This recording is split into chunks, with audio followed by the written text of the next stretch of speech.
আজকে বাসায় একদম রেস্টুরেন্ট স্টাইলের ইনস্ট্যান্ট ক্রিস্পি ফ্রেঞ্চ ফ্রাই বানিয়ে সবাইকে চমকে দিলাম। চাইলে আপনারাও বাসায় বসে জামাইয়ের হাজার হাজার টাকা বাঁচাতে পারেন এরকম ইনস্ট্যান্ট ক্রিস্পি ফ্রেঞ্চ ফ্রাই বানিয়ে। আসসালামু আলাইকুম, সবাই কেমন আছেন?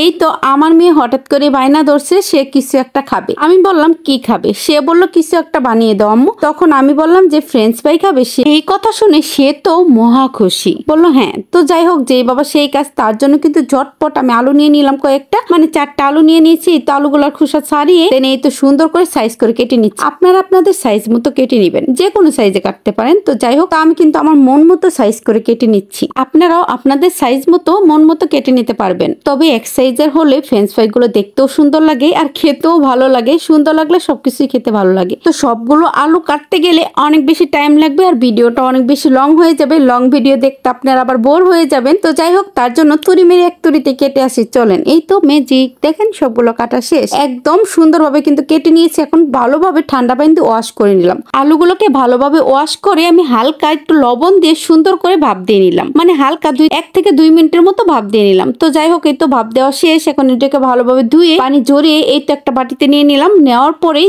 এই তো উপর দিয়ে একটু লবণ, সামান্য লবণ দিচ্ছি। যেহেতু আগেও লবণ দিয়ে সিদ্ধ করা হয়েছে, তার জন্য লবণের পরিমাণটা ভেবে চিন্তেই দিবেন। তো যাই হোক, এরপরে কিন্তু আমি সামান্য জিরার গুঁড়া দিলাম, একটু গুঁড়ো দুধ দিলাম। হালকা মিষ্টি মিষ্টি লাগবে, তাহলে আমার ছোট মেয়েটা খেতে পছন্দ করবে। তো যাই হোক, এরপরে কিন্তু একটা ডিম ভেঙে দিলাম। তো মুরগির ডিম ছিল না, আমি হাঁসের ডিমটা ইউজ করেছি। আপনারা যে কোনো ডিম ইউজ করতে পারেন। তারপরে কিন্তু আস্তে আস্তে আমি এগুলো মিক্সড করে নিচ্ছি। একটা করে দিচ্ছি আর মিক্সড করছি। তারপরেই তো উপর দিয়ে কয়েকটা ময়দা দিয়ে দিলাম। আমার কাছে যেহেতু নাই, কর্নফ্লাওয়ার নাই, তার জন্য আমি ময়দা দিয়ে এই কাজটা চালিয়ে নিলাম নিনজা টেকনিকে। আপনাদের বাসায় যদি কর্নফ্লাওয়ার থাকে তাহলে কিন্তু মাস্ট বি কর্নফ্লাওয়ারই দিবেন, আর না থাকলে সমস্যা নেই। আমার মতো নিনজা টেকনিকে কিন্তু বুদ্ধি খাটিয়ে করে নেবেন। আমার মতো নিনজা টেকনিকে কিন্তু ময়দা দিয়ে কাজটা সেরে নেবেন। তো যাই হোক, তারপরে কিন্তু হাত দিয়ে এগুলাকে ভালোভাবে মেখে নিচ্ছি। আলুগুলাকে ভালোভাবে মাখার পরেই কিন্তু আমি এই তো তেলটা আগে গরম করে নিয়েছিলাম। তেলটা যখন হালকা গরম হবে তখনই কিন্তু আমি আলুগুলাকে ছেড়ে দিব, মানে ফ্রেঞ্চ ফ্রাইয়ের আলুগুলা। তো এই তো এখন এর ভিতর তেলের ভিতরে ছেড়ে দিলাম। অল্প করেই দিলাম যাতে করে সুন্দর করে ভাজা হয়। আর জালটাকে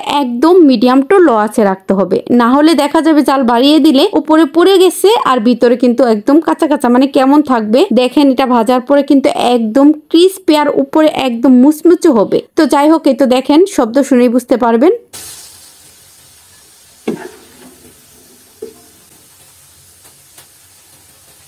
আপনারা হয়তো বা ফ্রেঞ্চ ফ্রাইয়ের শব্দ শুনে বুঝতে পারছেন যে উপরে কতটা মুচমুচে হয়েছে আর ভিতরে কিন্তু একদম ক্রিস্পি হয়েছে। খেতে এত বেশি মজা, আমার মেয়েরা তো অনেক বেশি মজা করে খাইছে, একদম সবগুলাই শেষ করছে। আজকে আমি রোজা রাখছি, তো আমি খেয়ে দেখাতে পারতেছি না আপনাদের। তো যাই হোক, ভেঙে দেখাবো। এই তো সবগুলাই এখন তো যাই হোক, এখন সবগুলাই একই প্রসেসিং এ ভেজে নিব। এই তো দেখেন কত সুন্দর ক্রিস্পি হয়েছে ভিতরে।